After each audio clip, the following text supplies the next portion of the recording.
तो नमस्कार बच्चों, आप सभी का स्वागत है गेट ट्रिनिटी के इस यूट्यूब चैनल पर। आज का एक ये इम्पोर्टेंट सेशन है, how to prepare for PSU. क्योंकि मुझे एक परफेक्ट उस स्टूडेंट की नीड थी जो कम से कम अपने कलीग्स को, अपने जूनियर्स को अपनी जर्नी के साथ साथ एक्सप्लेन कर पाए। क्योंकि आजकल बहुत सारे बच्चे बस यही सोचते हैं कि आज अब तो पीएसयू गेट से होता नहीं है, तो फिर गेट की तैयारी क्यों करना। दूसरा, अगर पीएसयू नहीं है गेट के थ्रू, तो फिर पीएसयू जाना कैसे है। ये एक परफेक्ट एग्जांपल आपके सामने है। जो एनआरएल ऑफिसर हैं, अभी रिसेंटली सिलेक्शन हुआ है, और जो बंदा अपनी लाइफ में बहुत सारी हर्डल्स को फेस करता है, वो अपने एक्सपीरियंस बेटर वे में आप लोगों से साझा कर सकता है। वो आपको बता सकता है क्या करना है क्या नहीं। वो आपको अपना एक्सपीरियंस शेयर कर सकता है। तो इसलिए आज के कुछ मुद्दे हैं। पहला मुद्दा यही है कि पीएसयू अगर गेट के थ्रू नहीं है तो उसकी तैयारी कैसे करें। दूसरा मुद्दा आपका ये है कि अगर कॉलेज से कुछ प्लेसमेंट मिल जाता है, तो क्या अपने ड्रीम को आप उस प्लेसमेंट के सामने छोड़ सकते हैं, या फिर आप उसके साथ कैसे मूव करें, या फिर आप अपने ड्रीम के लिए अडिग रहिए तो आपको कैसे सक्सेस मिलती है। तो इस टाइप से हम बहुत सारे क्वेश्चंस का डिस्कशन करेंगे और आपके मन के वो डाउट क्लियर करेंगे जो बच्चा हमेशा एक उधेड़ बुन में रहता है, मैं क्या करूं और क्या नहीं। So welcome in this platform of Get Trinity, dear Tanmay. सबसे पहले थैंक यू सर मुझे आपके प्लेटफॉर्म पर बुलाने के लिए। सो गाइज, चलिए वन बाय वन तन्मय से ही सारे क्वेश्चंस के आंसर लेते हैं। क्योंकि मैं तो ऑल टाइम आपके पास अवेलेबल हूँ, सारी चीजें आपको बताता रहता हूँ, बट बहुत बार आप लोगों के मन में क्या आता है कि अरे सर तो इनका काम है बताना। लेकिन क्या आप किसी स्टूडेंट के थ्रू जिसने खुद एक पीएसयू क्रैक किया हो, और उसने खुद वो त्याग किए हों कि मुझे प्लेसमेंट नहीं लेना, मुझे अपने दम से पीएसयू क्रैक करना है, जिसने खुद अपनी गेट की प्रिपरेशन स्टार्ट की हो किसी आईआईटी और पीएसयू का सपना देखकर, लेकिन जैसे जैसे जर्नी स्टार्ट होती है वैसे वैसे PSU one by one get से अलग होते जाते हैं।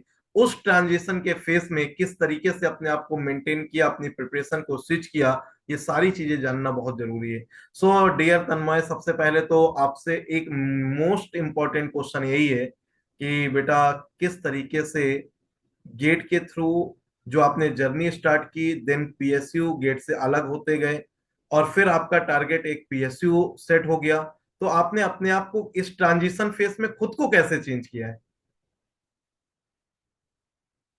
सर सबसे पहली बात तो जब तक ओएनजीसी रिक्रूटमेंट 2025 जनवरी में आया नहीं था, तब उससे पहले हमको ये बिल्कुल भी अंदाजा नहीं था कि पीएसयूज ऐसे गेट से ट्रांजिशन लेंगे। मैं जब 2025 गेट की तैयारी कर रहा था तब मेरा ये था कि मुझे टॉप 100 रैंक के लिए मैं टारगेट कर रहा, तो उसी उसी के अकॉर्डिंग अपनी तैयारी करनी है। भले ही टॉप 100 रैंक आए या ना आए, डजेंट मैटर, लेकिन आपका टारगेट वो फिक्स होना चाहिए, तभी आप उस लेवल की तैयारी करोगे। क्योंकि अगर आपने अगर छोटा एम कर लिया, तो आपके एफर्ट्स भी फिर उसी उसी टाइप के होंगे। तो सबसे जरूरी बात यह है कि पहले अपने टारगेट्स को उस लेवल पे सेट कीजिए, और उसी के अकॉर्डिंग भले वो टारगेट अचीव हो या ना हो, लेकिन आप एक उस मुकाम तक तो पहुंच जाएंगे कि अगर उस टारगेट के बराबर भी ना मिले, लेकिन उससे एक स्टेप नीचे तो मिल ही जाएगा। तो सर बात यहाँ पर ये, जब ओएनजीसी का रिक्रूटमेंट आया तब हमें पहली बार पता चला कि मतलब इतना एक बड़ा पीएसयू जो मतलब हर बार गेट से रिक्रूट करता है, इस बार गेट से विड्रॉ कर रहा। तो उसका तो मैं मेरा सेंटर तो सर आपको बताया था कि मैं कोलकाता में दे दिया था, तो इसलिए मैं वो एग्जाम दे नहीं पाया अनफॉर्चुनेटली सर। लेकिन देने का बहुत मन था, क्योंकि वहां पर एक, क्योंकि मेरा जर्नी तो पीएसयू को क्रैक करने को लेकर ही था, तो उससे मेरे को एक अच्छा एक्सपोजर मिल जाता। तो सर मैं जरूर देता, लेकिन वो कोलकाता में जाकर फिर वहां पर और गेट से जस्ट 1 वीक बाद ही था। लेकिन फिर भी मैं मन था, लेकिन वो ओएनजीसी का एक रिटर्न देने में उस वक्त गया, नहीं जा पाया। और फिर सर वहां पर गेट हो जाने के बाद हमारा फिर कोल इंडिया का एग्जाम वगैरह आए। तो सर अगर मैं अपनी जर्नी की बात करूं, तो वहां पर यह रहता है कि गेट में थोड़ा सा वो रैंक मतलब क्या, टॉप 100 से थोड़ा सा नीचे आने की वजह से थोड़ा सा डिमोटिवेशन वगैरह था उस वक्त। और जैसे कई बच्चों के माइंड में अभी भी हो सकता है कि 16 या सर 19, इस बार 19 को आ रहा है ना गेट का रिजल्ट। हाँ, 19 को है। तो कई बच्चों के माइंड में हो सकता है कि गेट रिजल्ट आ जाने के बाद अगर एक्सपेक्टेशन के नीचे आ जाए तो वो झटका वगैरह लग सकता है, क्योंकि सबके अलग अलग टारगेट्स रहते हैं कि मुझे ऐसे ही लाने हैं। तो मेरे साथ भी ये हुआ था कि उस गेट के बाद वो कोल इंडिया का एग्जाम भी आया था, तो मेरा तैयारी उस लेवल की थी भी नहीं कोल इंडिया के लिए, तो मैंने बस ऐसे एग्जाम देने चला गया। और आपको शायद पता होगा कि कोल इंडिया हमारा वो एक ऐसा पीएसयू है जो सीधा इंटरव्यू नहीं लेता, सीधे एग्जाम से जो टॉप के स्टूडेंट्स हैं उनको ले लेता है। राइट। तो उसके लिए तो मेरी तैयारी ठीक भी नहीं थी, तो मैंने ऐसा एक्सपेक्टेशन भी नहीं लिया, तो बस एग्जाम देने चला गया। तो सर वैसे वैसे जब महीने बीतते गए तब फिर हम वो हमारे माइंड में था ना कि इस बार आईओसीएल रिक्रूट करेगा कि नहीं। इतने लेट हो गए, अभी तक आईओसीएल का शॉर्ट नोटिफिकेशन अभी तक आया नहीं। और जब पता चला कि आईओसीएल भी गेट से विथड्रॉ कर रहा है, तो वो एक सबसे बड़ी शॉक थी हम सबके लिए कि मतलब वो काइंड ऑफ एक्सपेक्टेड था भी। कई फैकल्टीज इस बारे में पॉइंट भी कर रहे थे कि कर सकता है, और वो बात सच होती हुई भी निकली। और आईओसीएल के अलावा जो कोल इंडिया के अभी बाकी सारे ब्रांचेस है वो सब भी गेट से विथड्रॉ कर लिया है, सिर्फ माइनिंग का वो बचा है जो वो अभी भी गेट से लेंगे। और फिर स्टील अथॉरिटी जो है सेल, वो भी अब गेट से विथड्रॉ कर चुका।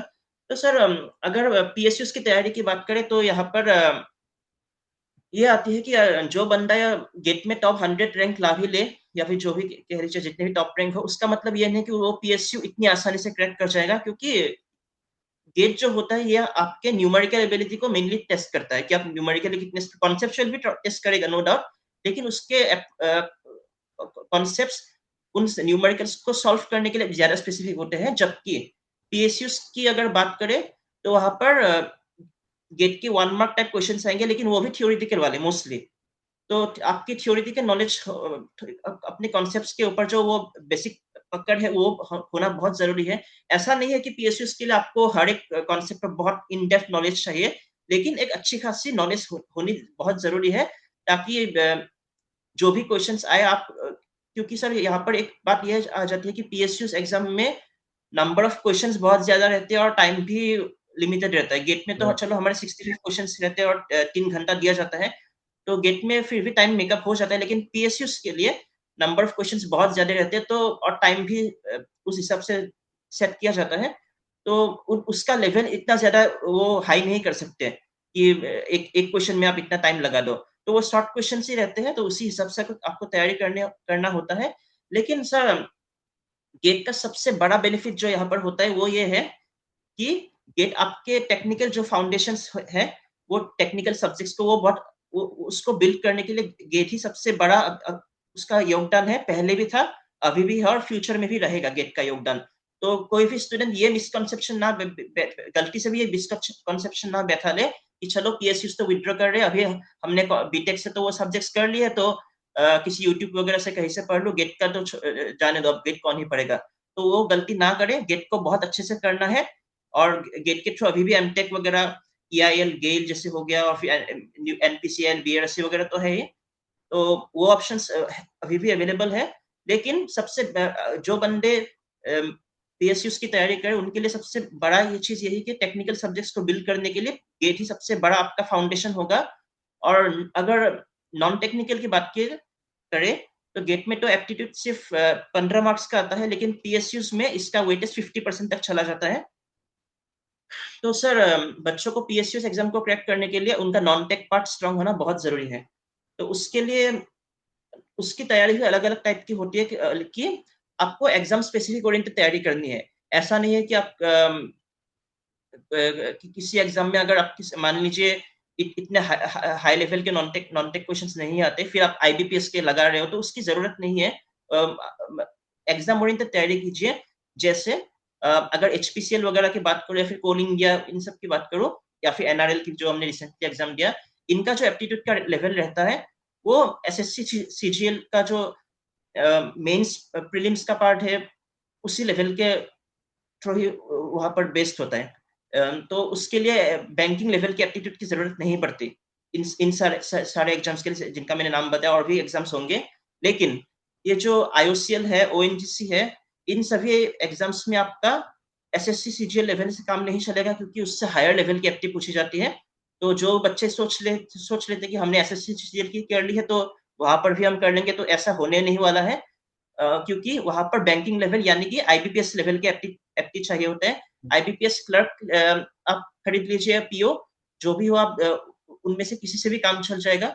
लेकिन वो आपको फैकल्टीज गाइड कर देंगे कि कौन से बुक को फॉलो करना है। आपको पहले से ऐसे कंफ्यूजन कुछ भी नहीं रहेगा। एक आप मिनट यहाँ पर मैं आपको रोकूंगा, क्योंकि बेटा आप सभी बच्चों के लिए हमने इसकी भी ऑलरेडी प्लानिंग कर रखी है। तो आपको गेट लेवल की जो टॉप लेवल की एप्टीट्यूड है वो हमारे प्लेटफॉर्म में सौरभ ठाकुर सर पढ़ाते ही हैं। आप ऑलरेडी उन्हीं के स्टूडेंट भी रहे हो तन्मय। और इसके अलावा बेटा हम लोग आपका CGL IBPS लेवल की जो एप्टीट्यूड है, जो हर एग्जाम में आपके काम आए, मतलब बिल्कुल जीरो से लेकर है ना हाई लेवल तक की वो एप्टीट्यूड भी हम लोग स्टार्ट करने जा रहे हैं। जिसमें अभी आपका क्वांट का मतलब क्वांटिटिव एप्टीट्यूड जो है वो अभी जस्ट हम लोग 17 से स्टार्ट करने वाले हैं अपने पराक्रम बैच में।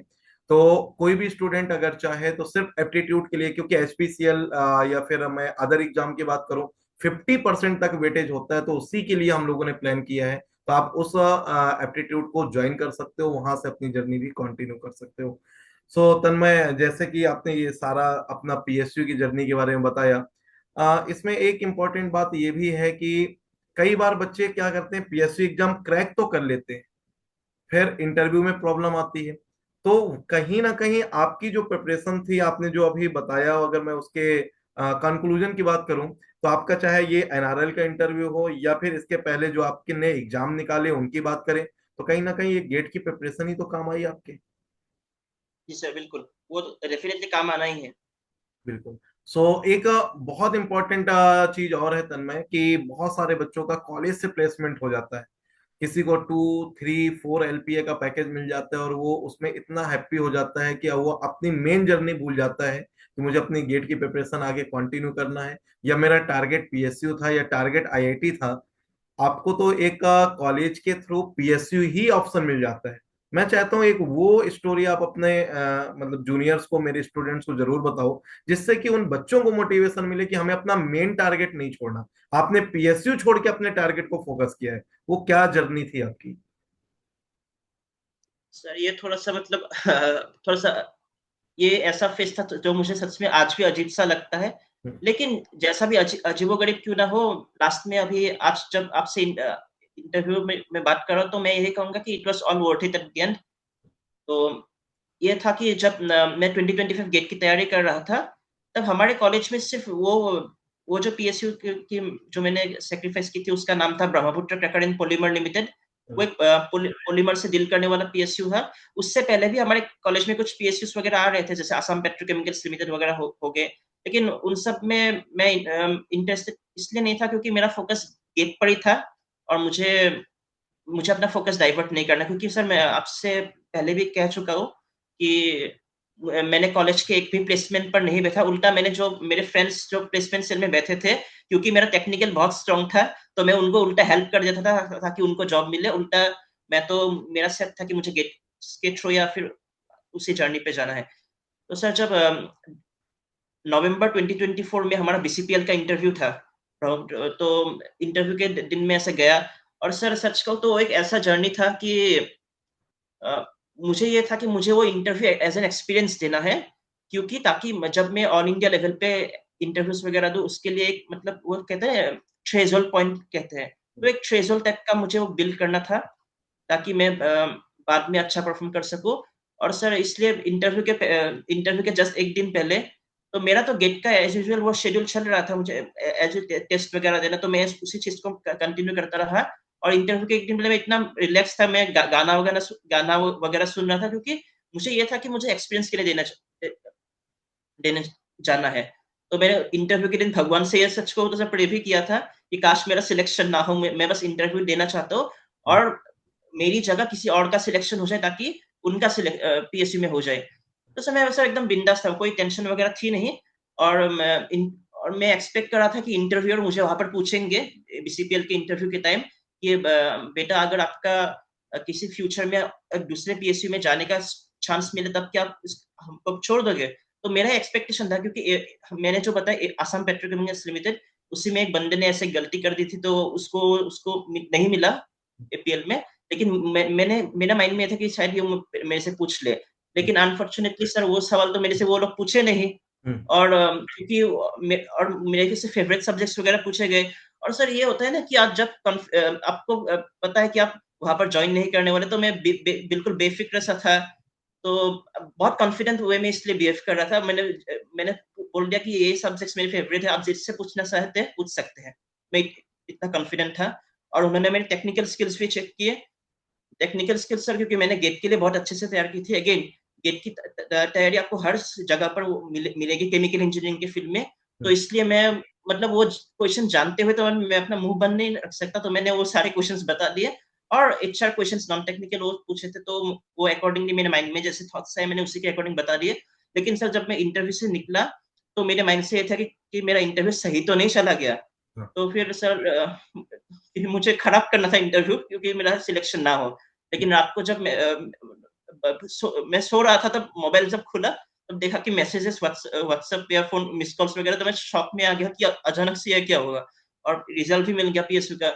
और पता चला कि मेरा मेरा और हमारे क्लास के एक और बंदे का सिलेक्शन हो गया है केमिकल से। हम दो बंदों का ही हुआ है हमारे कॉलेज से। तो सर उस वक्त मुझे बुरा भी लगा था और अच्छा भी लगा था। अच्छा इसलिए क्योंकि मैंने बिना तैयारी करके एक इंटरव्यू दिया, फिर भी मेरा निकल गया। और बुरा इसलिए लगा क्योंकि मुझे वहां पर ज्वाइन नहीं करना था। और इसका अगर मैं अपने उसके रीजंस की बात करूं, तो ये मेरे पर्सनल रीजन से, मैं ये नहीं कहूंगा कि हर किसी को ऐसे फॉलो अप करना चाहिए। सबकी अपनी सिचुएशन है, सबके अपने प्रिपरेशन का लेवल होता है, तो उसी के अकॉर्डिंग डिसीजन लेना चाहिए। स्पेशली इंडिया जैसे कंट्री में, जहाँ पर जॉब्स की वो कितनी ज्यादा कंपटीशन रहती है। तो मैं अपनी स्पेसिफिक अगर बात करूं, तो ये था कि मुझे कैंपस के थ्रू से प्लेसमेंट नहीं चाहिए था। क्योंकि मैं जिस लेवल पर मेहनत कर रहा था, जैसे आपको बताया था कि मुझे टॉप 100 रैंक ऐसे सेट करके मैंने तैयारी की थी। और मुझे उसमें काफी मजा भी आ रहा था, सच बताओ तो, उसी कॉन्फिडेंस पर। तो कैंपस में तो चलो हमारे क्लास के कुछ बच्चों के साथ ही कंपटीशन था, और फिर उसमें सिर्फ इंटरव्यू था, और ऐसे ही निकल जाना। तो मेरा सर माइंड में था कि जो मेरा एक्चुअल पोटेंशियल है, जो मैंने डेवलप की थी उस टाइम तक तैयारी करके, वो टेस्ट नहीं हो पाया अच्छे से।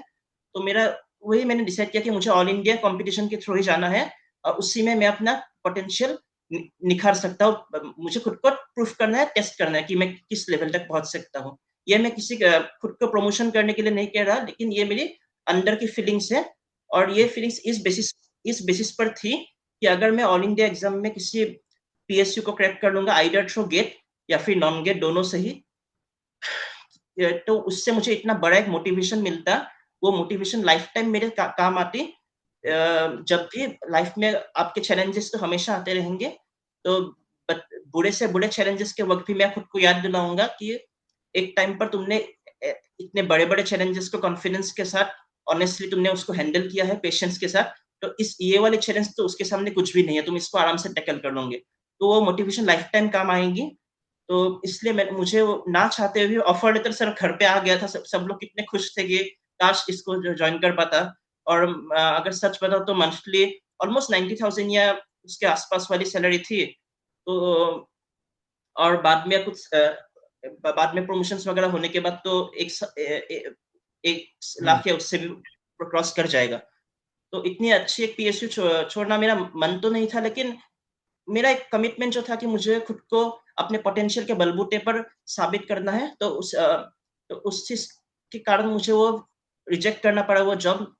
और सर वहां पर एक सबसे बड़ी बात ये थी कि मुझे अपने कॉन्फिडेंस या पोटेंशियल भरोसा था कि अगर इनकेस गेट के थ्रू ना भी हो, क्योंकि गेट तो अनसर्टेन, आपका वो 3 घंटा आप में कितनी एक्चुअल में कैपेबिलिटी वो डिसाइड नहीं कर सकता। कभी कभार बहुत से, इस बार गेट 2026 के मामले में भी मैंने देखा कि कुछ बच्चे तैयारी बहुत अच्छे से की थी, लेकिन जब हमने डिस्कस किया कि कैसा पेपर गया, लेकिन उनका उस एक्सपेक्टेशन के अकॉर्डिंग नहीं जा पाया। उसका मतलब ये नहीं कि उनकी तैयारी ठीक नहीं थी। तो मुझे अपने पोटेंशियल पर भरोसा था कि जितना मैंने आज नॉलेज बिल्ड की है केमिकल इंजीनियरिंग की फील्ड में, गेट की तैयारी की या पीएसयू की तैयारी में, तो वो पोटेंशियल ऐसे वेस्ट नहीं जाएगा। गेट में अगर लेट्स से ना भी हो तब भी किसी ना किसी पीएसयू में तो हो ही जाएगा वो टेस्ट, इतना मेरे को भरोसा था। और उसी भरोसे के बलबूते पर, वो मेरा प्राइमरी भरोसा था जिसके बलबूते मैंने वो पीएसयू जब सेक्रीफाइस किया कि मुझे किसी ना किसी पीएसयू मिल जाएगा, एंड वो मैं मोटिवेशन लाइफ टाइम के लिए सर वो सर्व करेगी। तन्मय, सो मैंने आपके साथ में कुछ उस पीएसयू को ना ज्वाइन करने की वजह से कुछ अदर ब्रांच के, या मैं बोलूं प्लेसमेंट सेल से, आपको थोड़ा सा ऑकवर्ड फीलिंग भी हुई थी, तो वो क्या स्टोरी हुई थी उस टाइम पे? एक्चुअल में तब हमारे जो जूनियर बैच के ट्रेनिंग एंड प्लेसमेंट सेल वाले कुछ स्टूडेंट्स से भी रिप्रेजेंटेटिव रहते, तो उन्होंने मेरे को कॉल किया तो बताया कि ये कॉलेज में ऐसे पीएसयूज को छोड़ने का रिकॉर्ड ऐसे रहता नहीं है, तो इसलिए उस चीज का थोड़ा सा नेगेटिव इम्पैक्ट आया है। लेकिन सर वो मैं किसी को ऑफेंड नहीं करना चाहता, लेकिन पॉजिटिव इम्पैक्ट आए नेगेटिव इम्पैक्ट आए, मुझे उससे उस वक्त कोई मतलब नहीं था, बिकॉज मुझे अपने जर्नी पे फोकस था। तो अगर लेट्स से नेगेटिव इम्पैक्ट आ भी जाता तब मैं क्या कर लेता, मैं तो पीएसयू ज्वाइन नहीं कर सकता, मैंने ऑलरेडी वो रिजेक्ट किया था। तो सर मेरे ऑप्शन मैंने उनको ऑनेस्टली जो भी मेरे रीजंस थे वो बताए।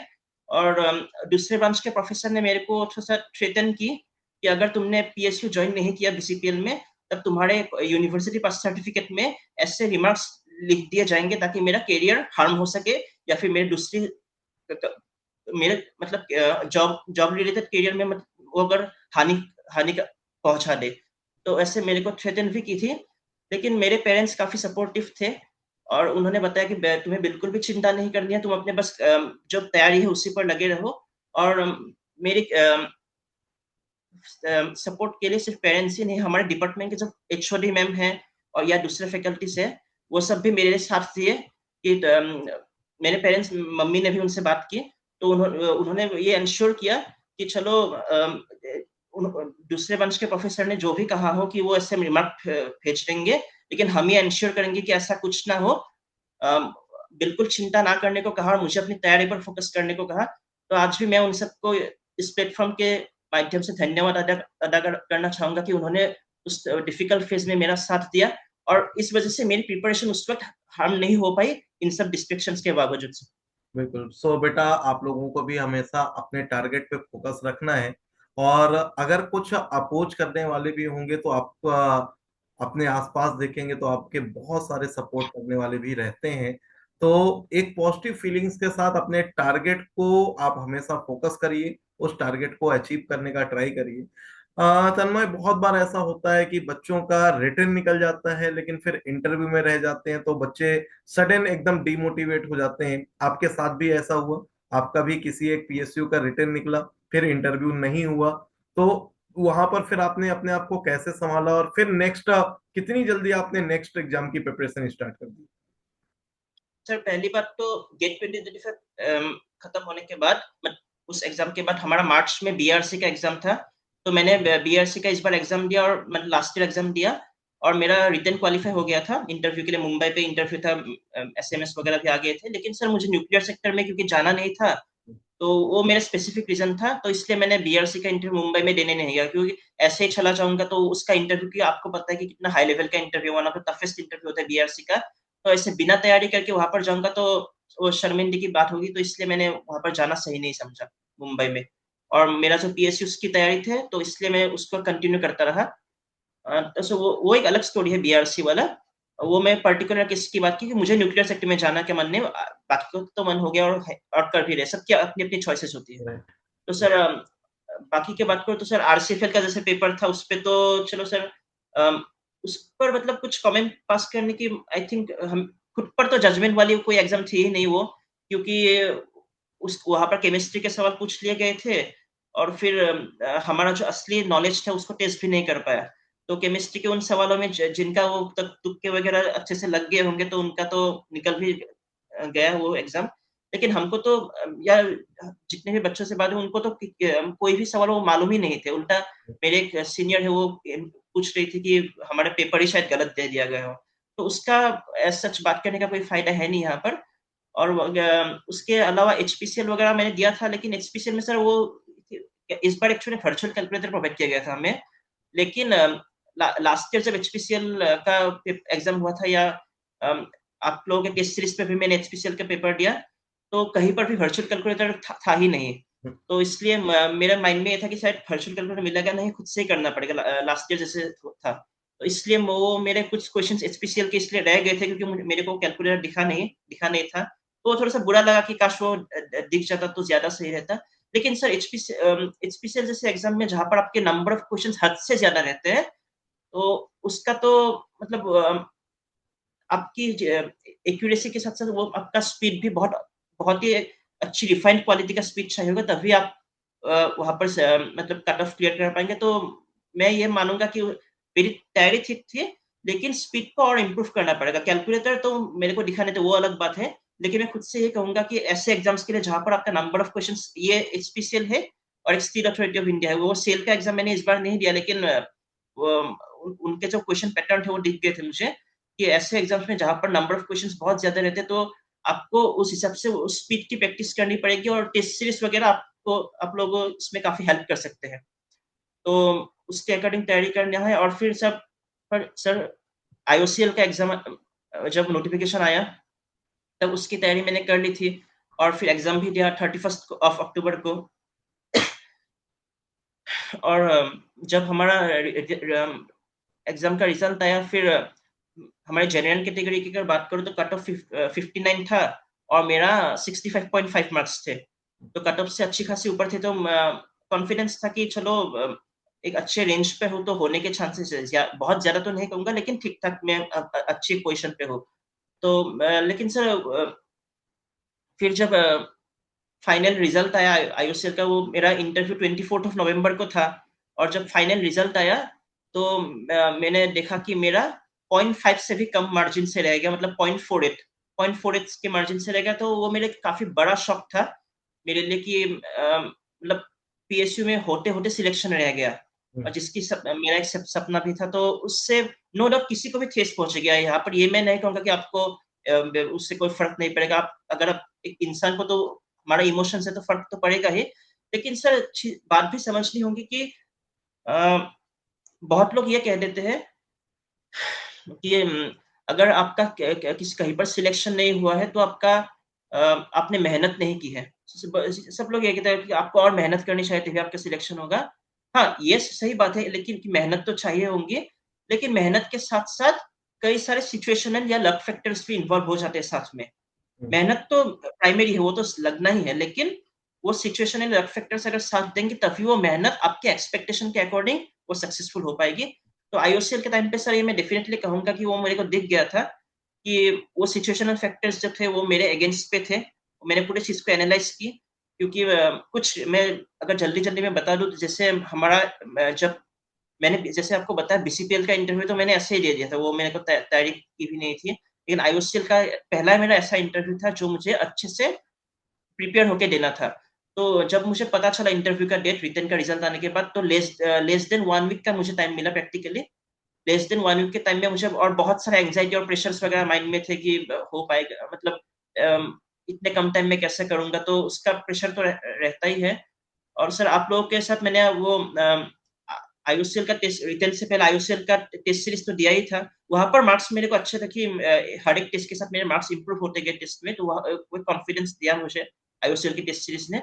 और जैसा आप लोगों ने आईयूसीएल के मॉक इंटरव्यूज के लिए तैयारी की है, तो मैंने पहला मॉक इंटरव्यू उस आईयूसीएल के ऑफिसर के साथ किया भी था, जीडी जीटी और पीआई, तो वो वाला सही गया।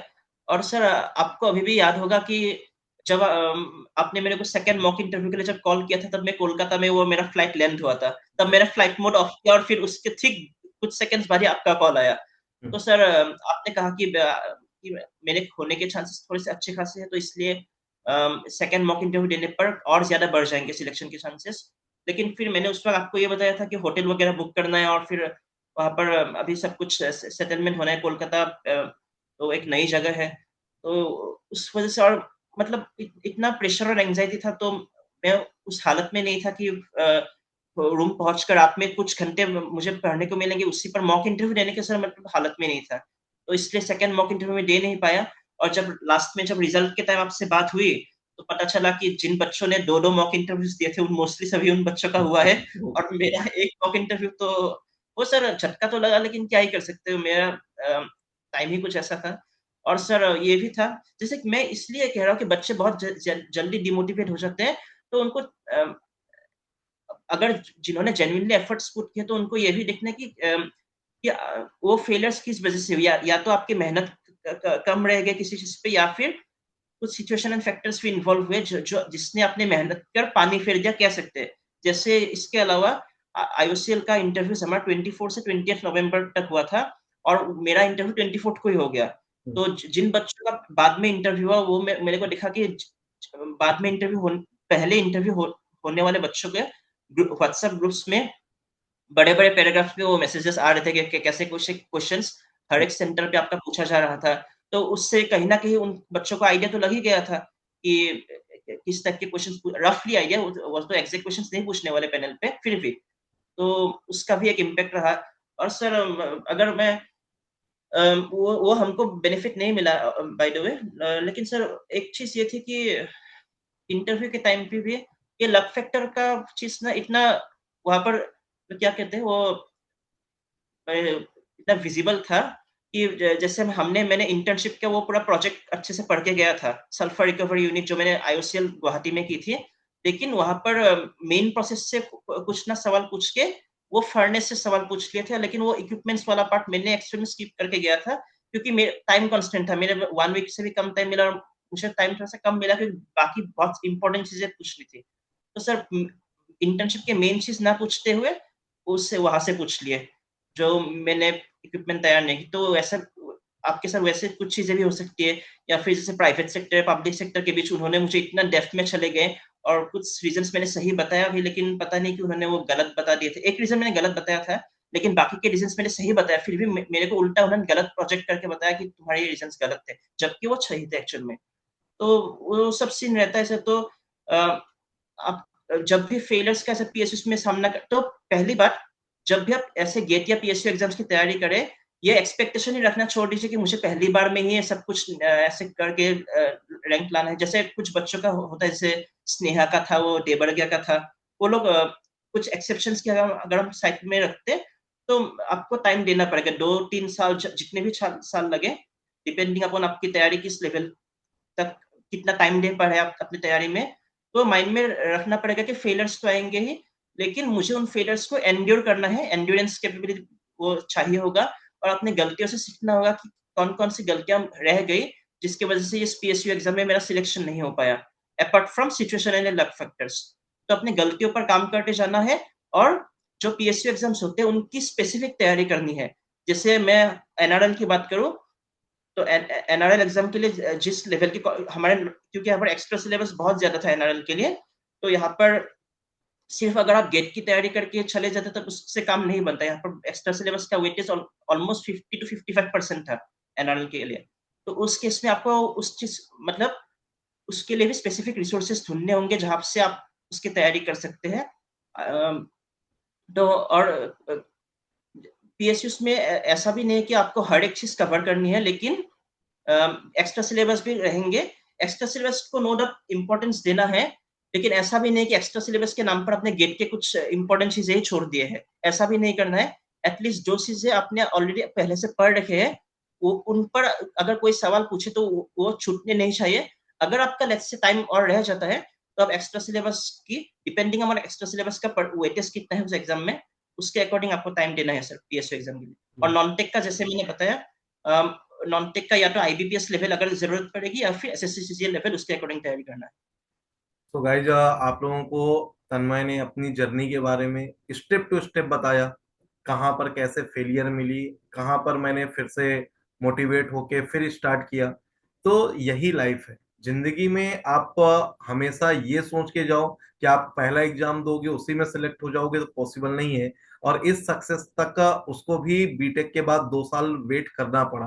तो इसलिए मोटिवेशन एक बना के चलिए और अपने टारगेट पे फोकस करिए। ऐसा ना हो कि आप एक दो एग्जाम देते हो और वो नहीं निकलता, आप तुरंत डिमोटिवेट हो जाते हो। तो बस एक चीज याद रखिए, टारगेट पे फोकस, प्रॉपर टाइप दीजिए, सारे सब्जेक्ट टेक्निकल के कंप्लीट करिए। गेट के 12 सब्जेक्ट होते हैं, 12 में कम से कम जो मेजर 10 सब्जेक्ट हैं उन पे अच्छे से फोकस करिए। नॉन टेक के लिए आप क्वांट, रीजनिंग और इसके साथ साथ थोड़ा सा जीके जीएस पे भी फोकस करिए, करेंट पे फोकस करिए, वर्बल पे फोकस करिए, तो आपके चांसेस बढ़ जाएंगे। बट डिमोटिवेशन नहीं, मोटिवेटेड रहिए।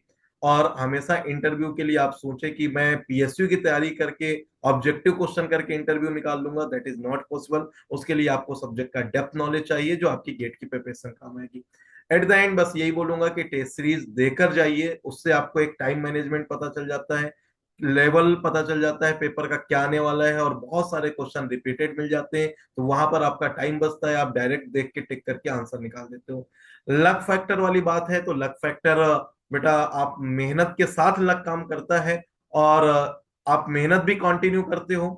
कई बार ऐसा होता है कि मे बी आपका किसी और बंदे से मतलब कंपटीशन में कभी कुछ पॉइंट से रह जाता है, तो वो आपसे ज्यादा बेटर लक के साथ गया, या उससे वही चीजें पूछ ली गई जो वो पढ़ के गया, और कई बार आपसे वो चीज पूछ ली गई जो आप मिस कर दिए थे। तो ये लाइफ का पार्ट है और ऐसा होगा, इसलिए बस हमेशा फोकस रखिए, अच्छे से मूव करिए। और मैं उम्मीद करता हूं कि आप भी नेक्स्ट ईयर लगातार ऐसे सिलेक्शन देते रहें, और तन्मय और उसके जो भी कलीग्स हैं जो भी सक्सेसफुल होते हैं, उनको एक जर्नी में उनकी बात को फोकस करिए, उनकी बात को सुनिए और आगे बढ़िए।